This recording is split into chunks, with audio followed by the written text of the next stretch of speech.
Jésus qui prie pour nous afin que la foi dans notre famille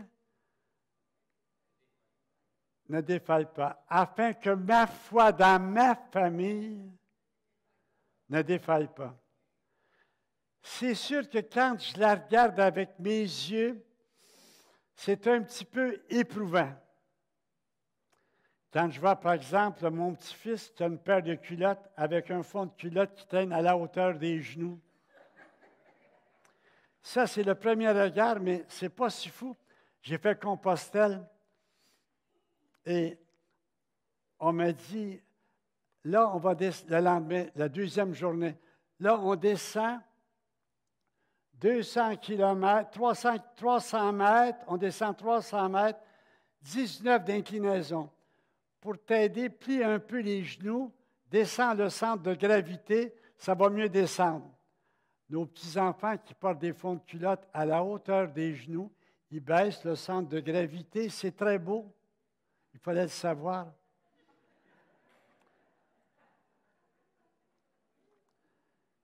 Quel est mon regard? Comme j'ai besoin de le questionner. Ce qui m'est demandé à moi, là, si vraiment je crois dans les jeunes, parce que Jésus prie, hein, Jean 18, 20, Jésus prie pour nous, il faut que je collabore. Mais ma manière de collaborer, là, c'est d'avoir une foi rayonnante. Je donne un exemple. Jésus, à la demande de Jaïros, se rend dans sa maison. L'enfant est mort. Jésus prend la main de la petite, il la met debout, puis il dit aux parents, donnez-lui à manger. Pourquoi est-ce qu'il dit ça? C'est que les parents disent, mais c'est pas possible que la petite, on doit rêver. Faites-la manger, vous allez voir que c'est vrai. Hein? C'est pour ça qu'il dit, donne-lui à manger. Puis là, il ajoute que personne ne le sache. Vous comprenez? La maison est pleine de monde, puis ça va dire que personne ne le sache. Ça, c'est de l'humour. C'est beau, de l'humour. Ben, riez.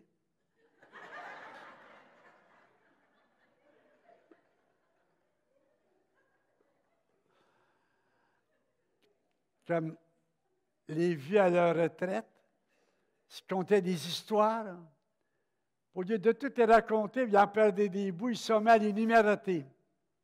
Histoire numéro 8. Numéro 4. Numéro 10. Personne ne rit. Pourquoi tu ne ris pas? Tu viens de la compter. Donnez-lui à manger. C'est beau. Jésus fait de l'humour. J'aimerais ça que nous puissions collaborer à notre foi dans les nôtres, puisque Jésus prie pour nous. Je prie pour vous, dit-il à ses disciples, et je prie pour ceux qui, grâce à votre parole, vont croire. Alors, moi, si j'y crois, là, il faudrait que ça paraisse. Un jour, des grands séminaristes disent à leur évêque, « Monseigneur, on veut vous imposer les mains. Oh, oh, oh, oh. J'ai été baptisé, j'ai reçu l'Esprit. J'ai été confirmé, j'ai reçu l'Esprit. J'ai été fait prêtre, j'ai reçu l'Esprit. J'ai été fait évêque, j'ai reçu l'Esprit. Pourquoi, mon Seigneur, on sait tout ça, mais on voudrait que ça paraisse. Hein?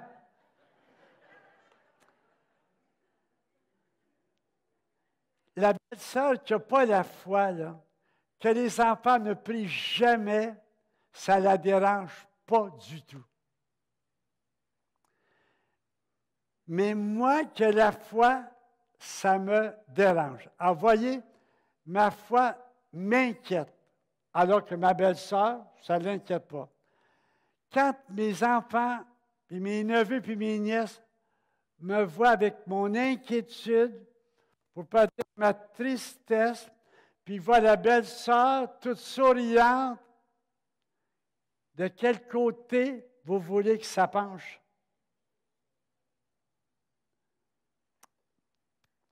On va demander au bon Dieu qui nous donne de pouvoir rayonner la foi juste en travaillant le triangle. Je vous regarde la face, là. Les pieds, ça devrait être correct. Ça me fait penser à cet homme. Il sentait des pieds, c'était pas possible. Il avait vu des médecins, il avait pris des médicaments, rien à faire, découragé, s'en va dans une église, se met au pied du crucifix. Seigneur, mes pieds! Tout à coup, il entend quelque chose qui tombe. Ah! Je dois être guéri. Il lève les yeux. Jésus était comme ça en croix.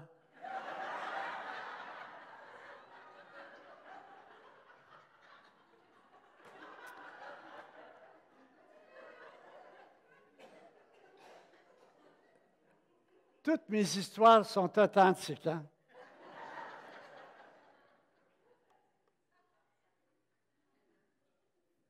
J'aimerais que ça paraisse. On va demander ça au bon Dieu, là, de rayonner cette foi dans les jeunes. Si Jésus prie pour que ma foi ne défaille pas, je dois montrer que j'ai cette foi et je la montre en allant au-delà de ce que je vois,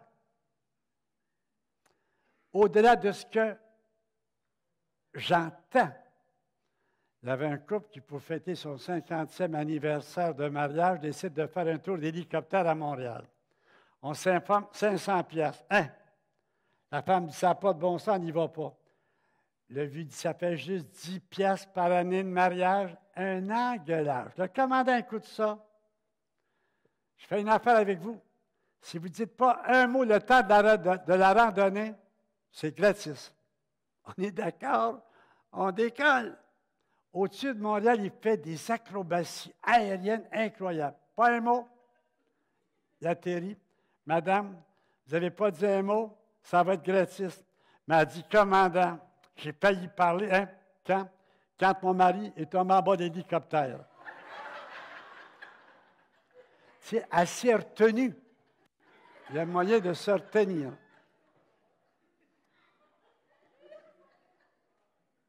On va demander au bon Dieu, au-delà de ce que l'on entend, au-delà de ce que l'on voit, particulièrement en cette année de foi, de rayonner la joie.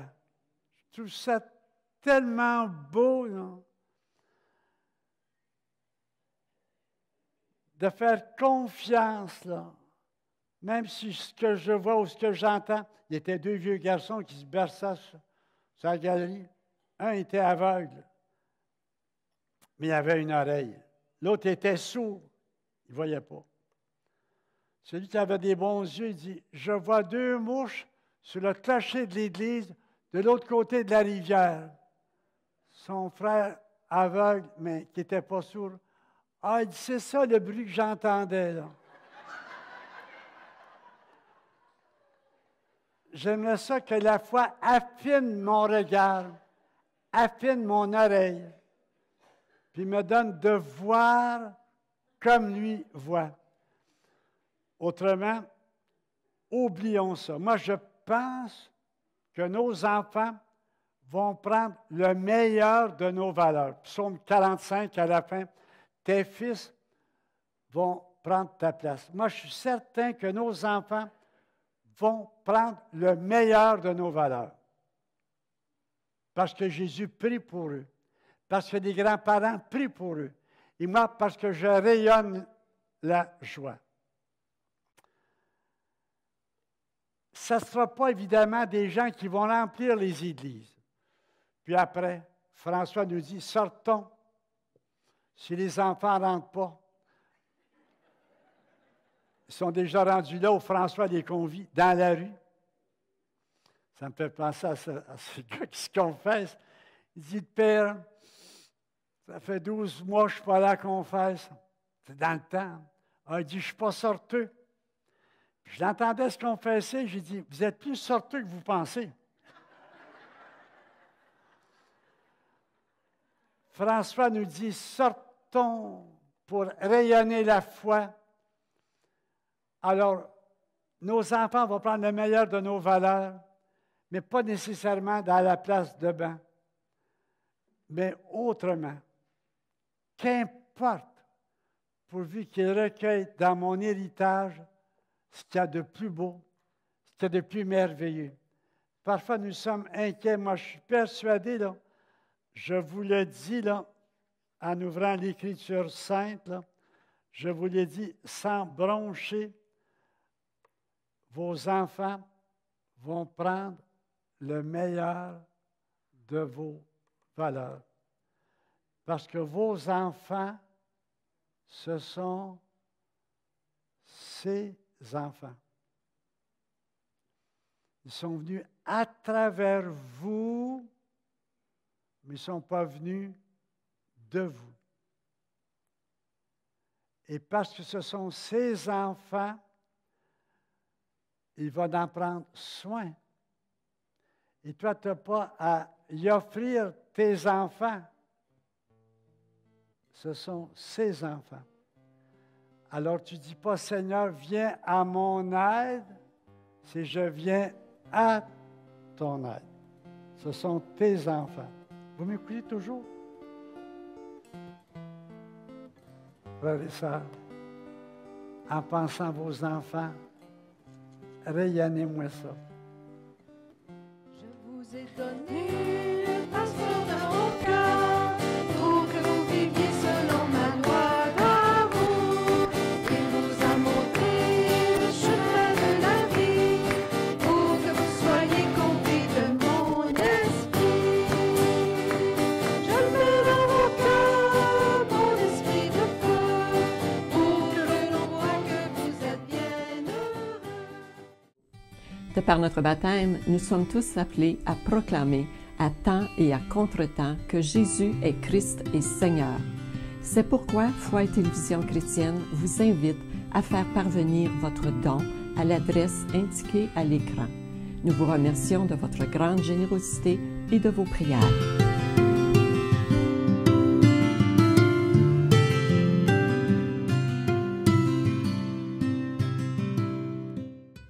J'aimerais vous faire le plus beau souhait du monde au cœur des familles.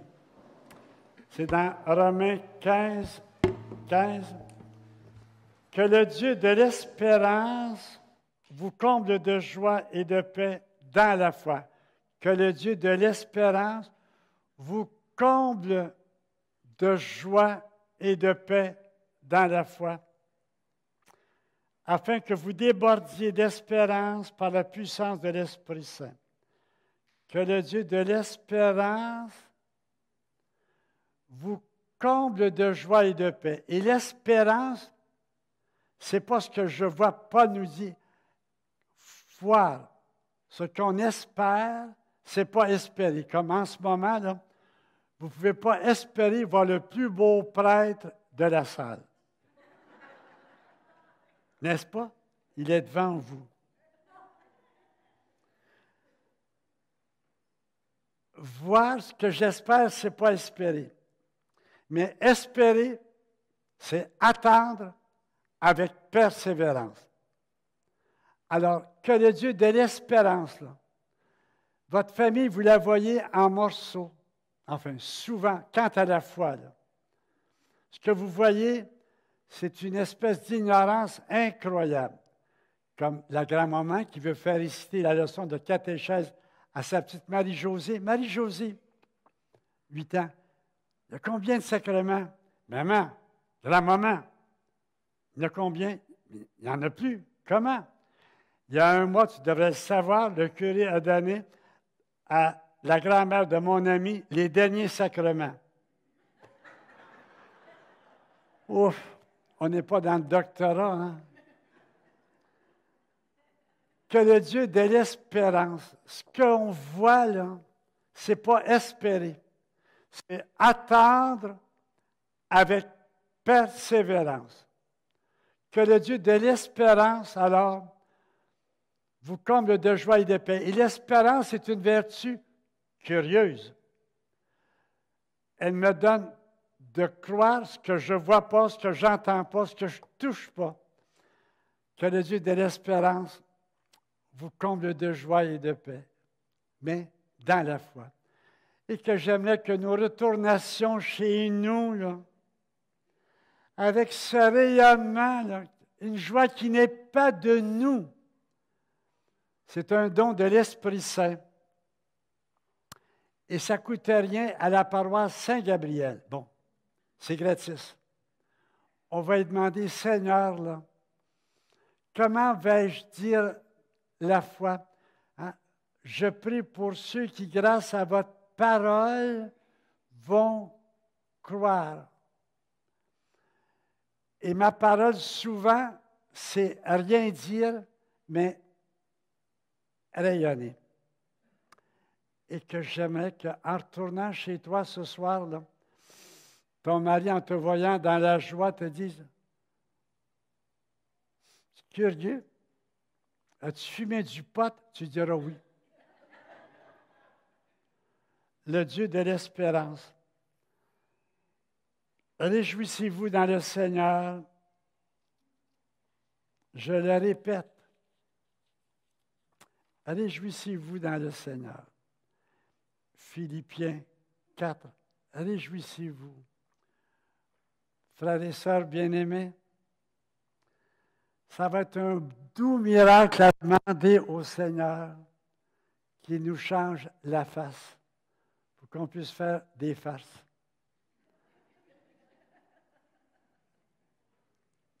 On ne rit pas parce que c'est drôle, on rit pour que ça soit drôle. En sachant que ma parole, là, elle a du poids selon le rayonnement de ma joie.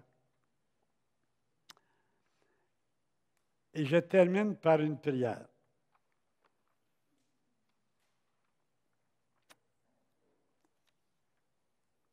Seigneur, je vais parvenir à l'autel de Dieu, au Dieu qui fait danser de joie.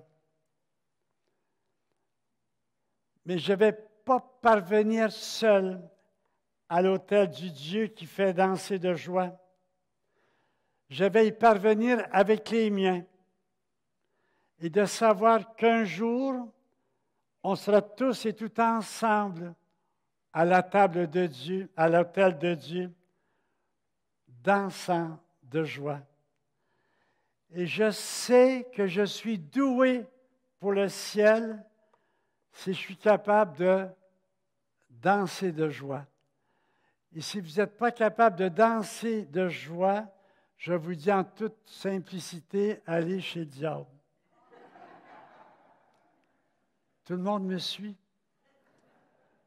Je sais que je suis doué pour le ciel. Ma manière de me préparer au ciel, là où l'on danse de joie, c'est maintenant de danser de joie. Et Jésus a cette belle parole pour les parents. Mes frères et mes sœurs, dit Jésus, c'est dans la foi que vous marchez. C'est dans la foi que vous vivez. Je vais vous donner aujourd'hui une force nouvelle, une nouvelle énergie. Soyez forts et prenez courage. Vos enfants sont loin apparemment de l'Évangile, ou tout au moins de l'Église. Je leur adresse à chacun de vos enfants, je leur adresse et je veille sur eux. Alors, donnez-moi votre charge familiale.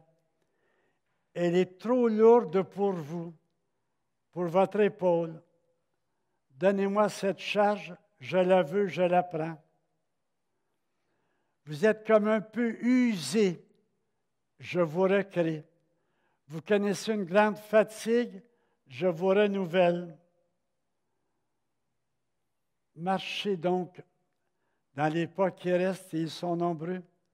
Marchez dans la joie et dans la paix, en sachant que je suis en train de rebâtir votre famille.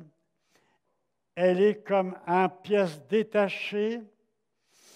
elle est comme dans des pierres devenues poussière, mais moi, je vais tout rassembler, je vais tout remettre debout. Croyez-moi, je refais votre famille. Et vous n'avez pas travaillé pour rien.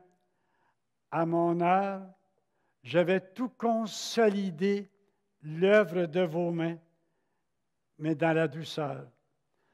Ce que vos mains ont fait, des millions de gestes d'amour, faire les repas, laver les couches, faire du ménage, travailler à l'usine, ces millions de gestes d'amour, aucun n'est perdu. Je les ai tous comptabilisés. J'ai même comptabilisé vos pas qui tournaient en rond, tous vos pas qui ont mené à nulle part, et même ceux-là, c'était des pas d'amour, passus amoris. Je les ai comptabilisés. J'ai comptabilisé vos larmes, car comme vous avez pleuré parfois en voyant l'état de votre famille, eh bien, j'ai recueilli chacune de ces larmes, aucune de perdue. Ils sont devenus des diamants, ça n'a pas de prix.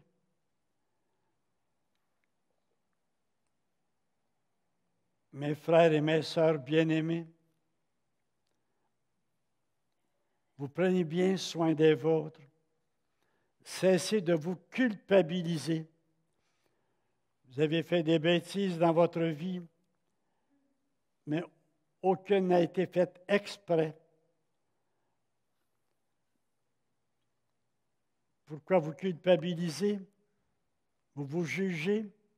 De quel droit vous vous jugez? C'est moi le juge.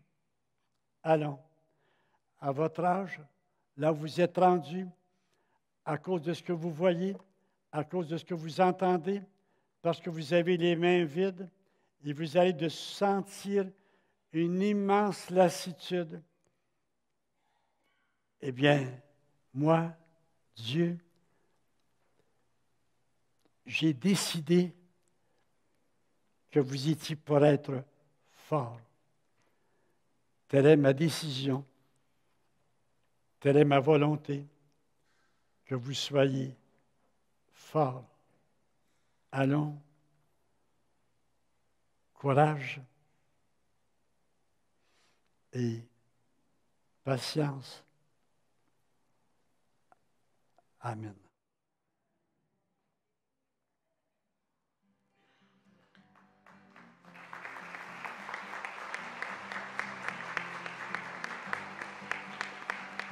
Je vous ai donné le pasteur de mon cœur pour que vous viviez selon ma loi d'amour. Il vous a montré.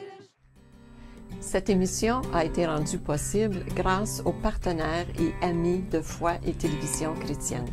Mais nous avons aussi besoin de vous. C'est pourquoi nous vous demandons de faire parvenir votre don à Foi et Télévision chrétienne à l'adresse indiquée à l'écran.